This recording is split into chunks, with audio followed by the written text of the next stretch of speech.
Morning, everybody. I'm very excited for this opportunity to speak at Columbia University. I'm going to talk to you today a little bit about a philosophy that I learned by two unlikely teachers, and that is to cherish the present moment and live life breath to breath. I'm also going to talk to you on a couple other things. How failure is often the birthplace to success, and I'm also going to speak to you on releasing that artist within you. That little person inside of you that just wants to be expressed, shared with your environment, and show the world what you really have to offer. First things first, I'm going to ask you all a question. Who here has ever experienced heartbreak? There you go, we all have. By the looks of it, it's a lot of show of hands. Now, heartbreak can happen in multiple facets. Maybe it was a relationship. That person back in high school that you figured was going to be the one around forever, and he, she, or they drove off into the sunset with somebody else. Or a friendship. All of a sudden, 20-year friendship, somebody wakes up one day and says, you know what? This friendship's just not really doing it for me anymore. I'm going to head my separate way. Or maybe a sports team that you felt like you should have made the squad, but you were good enough to play in that league, just apparently not good enough to play on that team. It's funny, I was 13 years old when I first experienced heartbreak. And you might be thinking, I don't know if 13 years old is quite old enough to know what true love is. Well, mine happened in the form of being that person that got cut by that hockey team. I was the last cut, felt like I should have made it. The next year, guess what? I was the last cut. Felt like I should have made it. The year after that and the year after that, you'll never guess what happened. I was the last cut again. But what did that failure give me? It built me persistence, hard work, and resilience.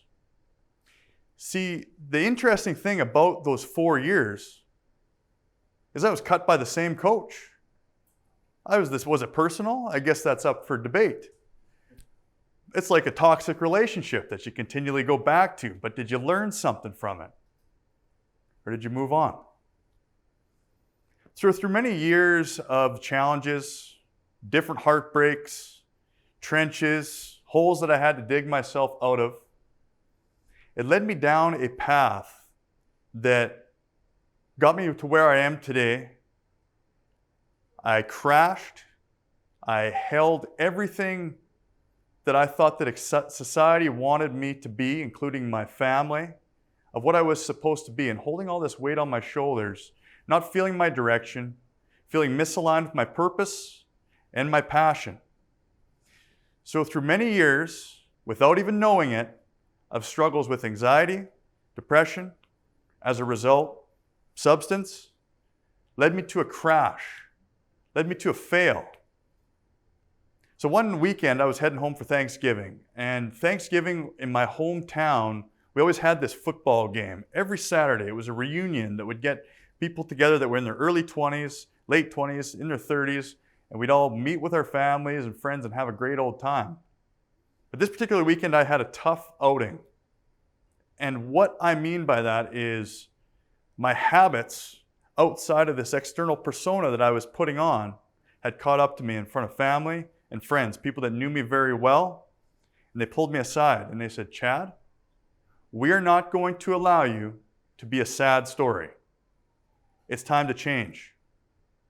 And I looked them in the eye, and I think to this day it still shocks them. I said, thank you. Thank you for noticing. It's about time. And I agreed. So from then on, I made a choice. I was going to close that door, start a new life, head in a new direction. It was a very pivotal moment.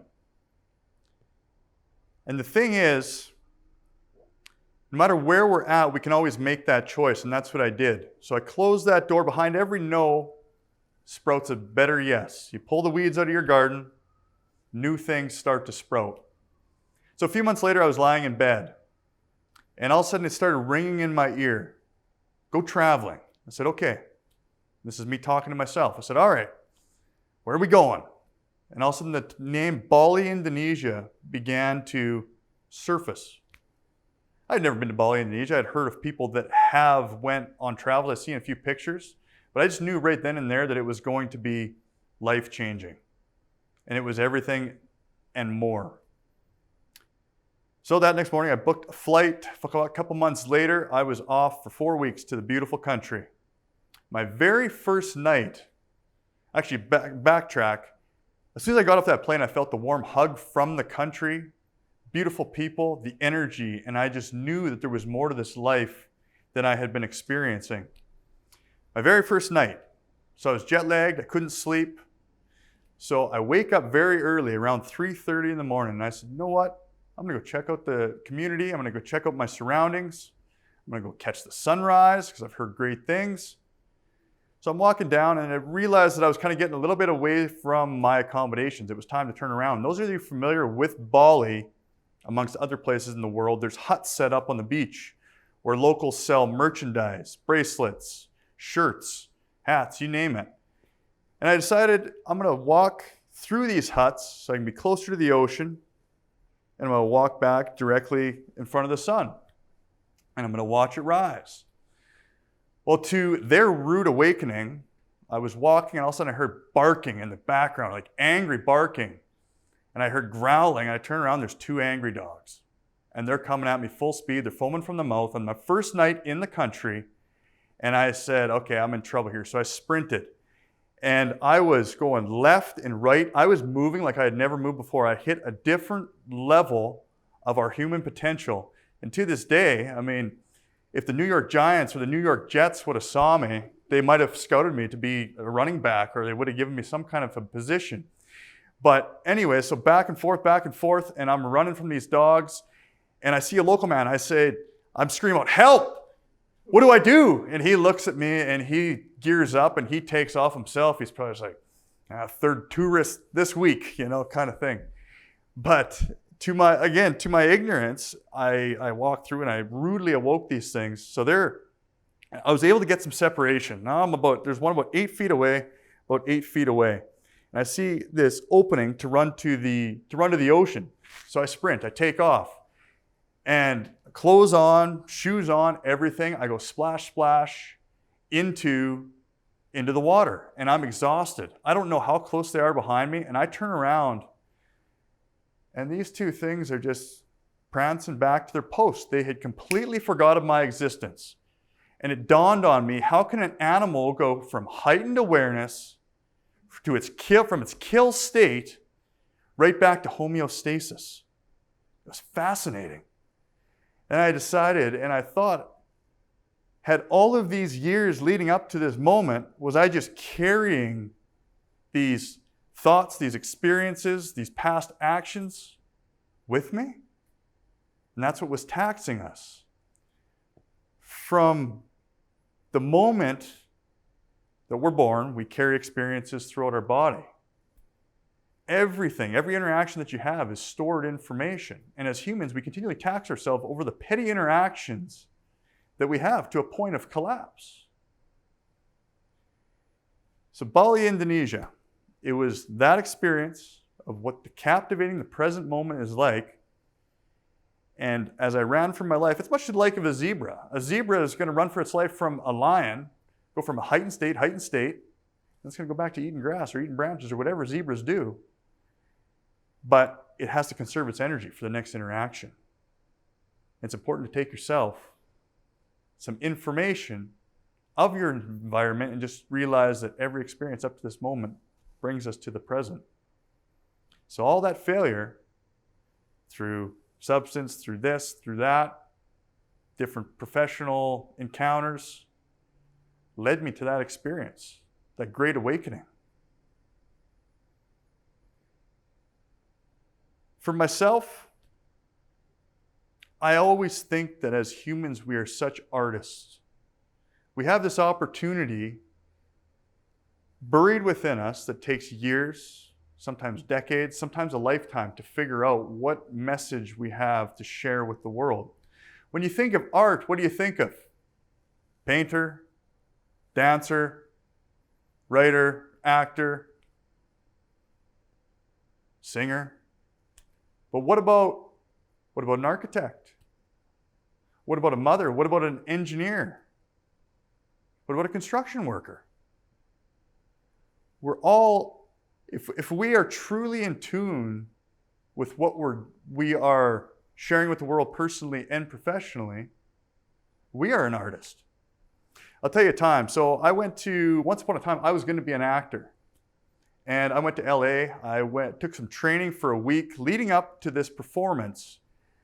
And after all of this training, everything that we had rehearsed, there was this scene. So picture it. I was in the back of the crowd. The scene was up here. I had a part where I had to yell something out, and then I had to run around the building. And my part was up next and on stage in front of the audience. So everything we had rehearsed. I say my line. I'm going to run through, take the exit, and I'm going to run through the crowd, and then I'm going to get around to the stage. So for whatever reason, literally during the intermission, I walked through this door to say it. Then on my way back, when I had 10 seconds to get around, that door was locked. That door was locked, and what did that give me? I started banging on this door. I'm trying to get through it. The girl beside me is like, what's going on? She starts banging on it. We thought we were going to break the door down. But that closed door allowed me to reach deeper for a person that I didn't know existed.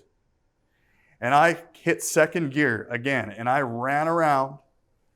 For whatever reason, got my second instinct, ran around, found a fire exit, bang, bang, and I got to the stage. And I went out. I had no idea if my timing was even on, and I screamed my first line because it was a fairly intense scene. And I went out. My partner and I, we did our scene. I completely blew the lines, but it worked.